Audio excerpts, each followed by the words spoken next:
Actually, it's been a privilege, listening to the speakers before me. Natasha, thank you very much. You've been able to drop a whole lot of knowledge on my brains.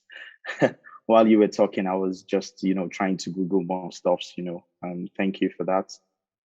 So once again, my name is Kayode. I'm a very big lover of language, just like the last person said, I think Gregory. And so let's dive into the main reason why I'm here. I'm here to talk about the sales part. Um, Basically, as you all see, the emoji is love instead of money, because quite a number of time everybody thinks about money when it comes to sales, but I actually kind of have a different approach to sales because whenever I think of sales, the only thing I think about is passion. No matter the good news, maybe it's your crowdfunding, or you've been able to buy a car, or you've been able to sell a car. The most important thing that works in that region is love, because you have the passion for something that you've been able to buy, and or probably you've had the passion for something that you've been able to sell. So let's just dive into the main topic, talking about startups, funding, being an entrepreneur. What does it look like also, for those of you in the game industry trying to move forward? It's basically the backbone of everything in life, and it's actually been a very good news for me to read through that the African startups were able to raise over $1 billion in funding in 2020 despite the pandemic.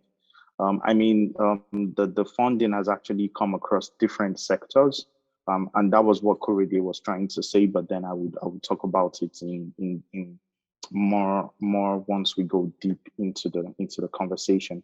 And then the fact, I think the first time I heard about toy culture, it was something of joy for me, because then it affected languages. It was gonna find a solution to it, and it was something that I felt like, well, how are they gonna get the funding done?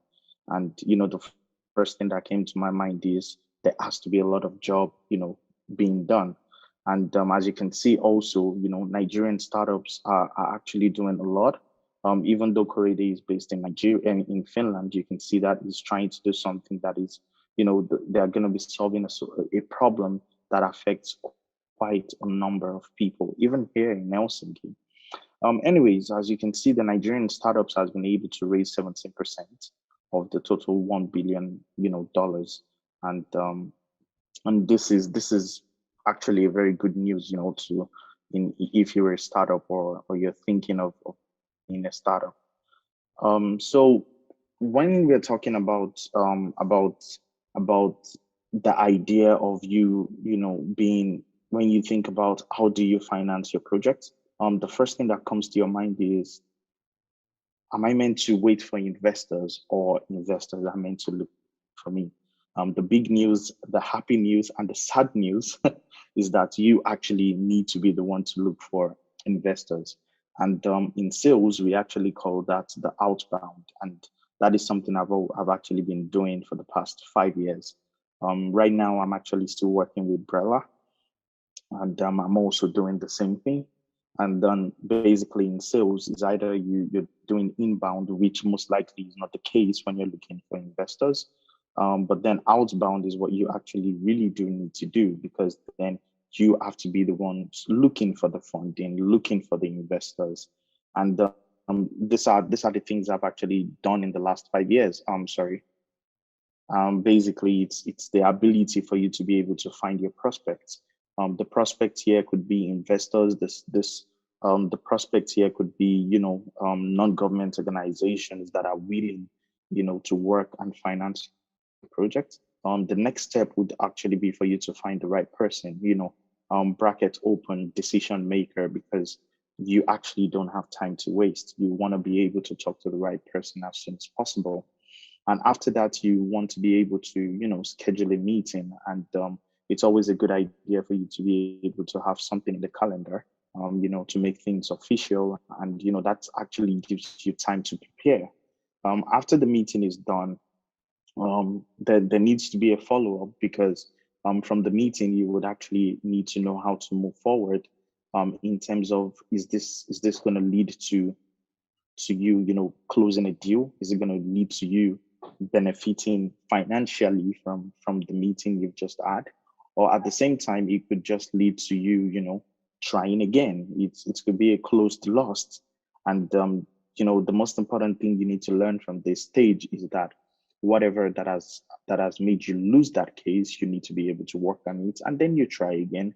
And depending on how tedious or how many obstacles you had, you need to keep trying again. So over to the next slide. Umbrella here, where I'm working, where I've been able to learn. It's always a learning curve every day when it comes to sales. Trying to improve and get better. The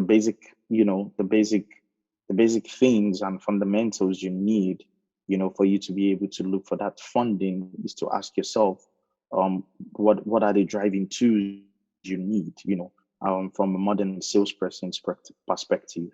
The most important thing is you need to be systematic at your work. It comes first. Systematic at your work means that you need to decide on what approach works for you. For example, me being systematic at my work is that I definitely know I'm an early morning coffee type of person. I get things more done in the morning because I have more energy. I have more ideas flowing in my head. So you have to be systematic at your work. You need to know what works for you and what doesn't work for you.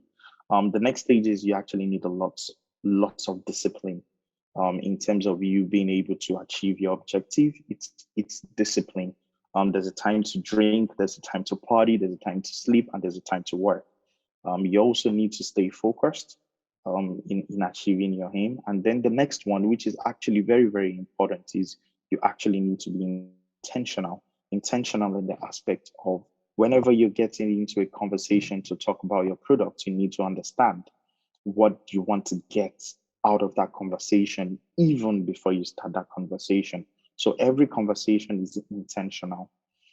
Then the next step, which is actually the most important, is it's one of the most important also, is that you need to have a very good knowledge of the industry.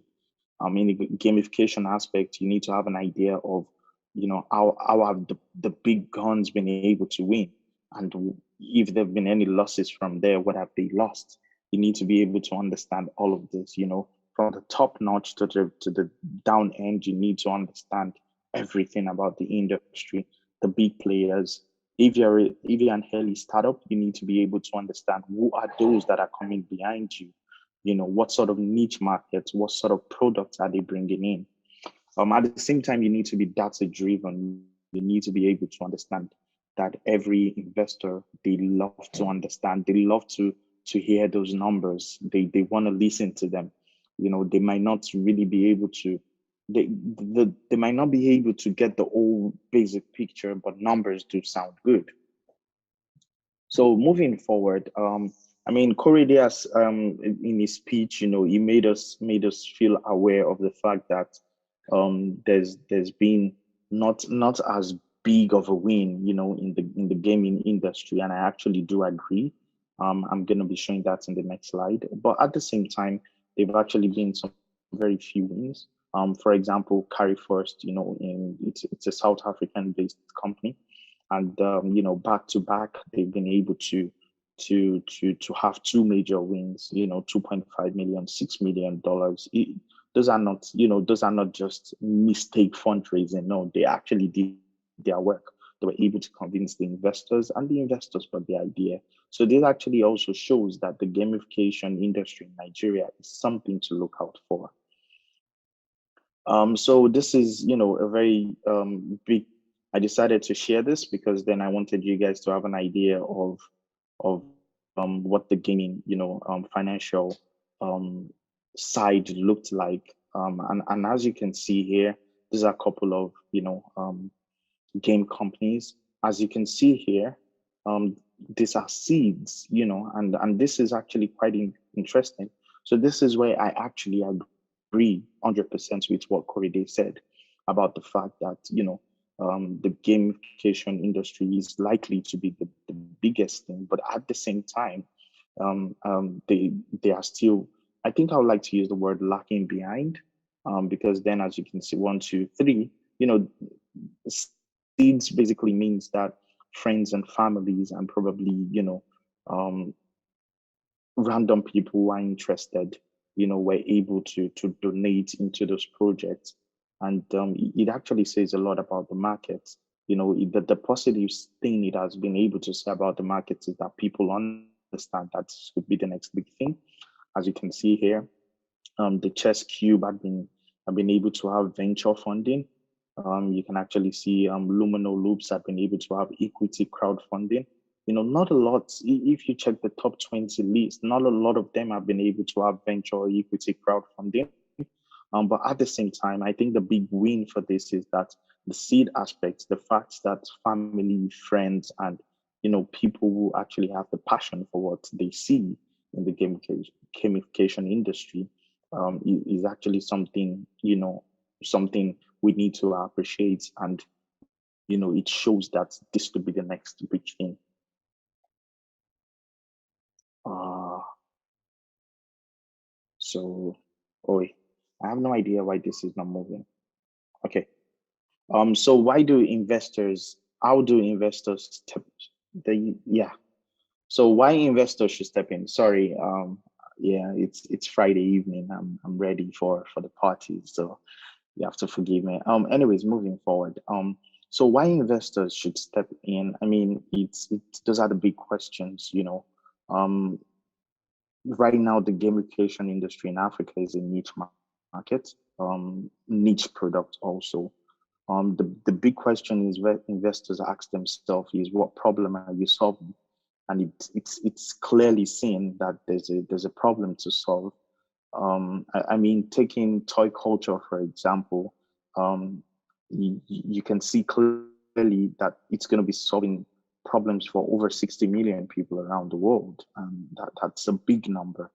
Do they have a prototype? You need to ask yourself as an entrepreneur or a startup, because every investor out there loves prototypes. And, for me being Yoruba, it's something amazing that, they've actually decided to prototype Yoruba language. And then, according to statistics, you have to make sure that your startup has great potential. And a lot of investors also, they get to invest in companies to have a sense of fulfillment. So let me give you an example of what that means is that I'm a language lover. So definitely I'm going to be donating to toy culture because it's definitely going to give me a sense of fulfillment, knowing that I'm playing my part to the fact that my language or any language out there wouldn't go into extinction. So those are some of the top notch of what's investors look for, and you should also ask yourself. So how do investors step in? The big major truth, I mean, from my point of view, is funding.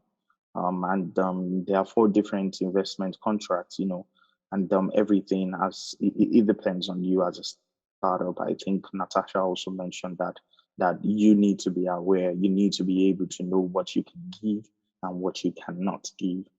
So having all of this in mind, you can decide, like, taking myself as an example for a brief show. A lot of people have asked me, why don't I have stock? Why can't I make it possible for people to buy shares in it? And the truth of the matter is I still have no idea how to do that.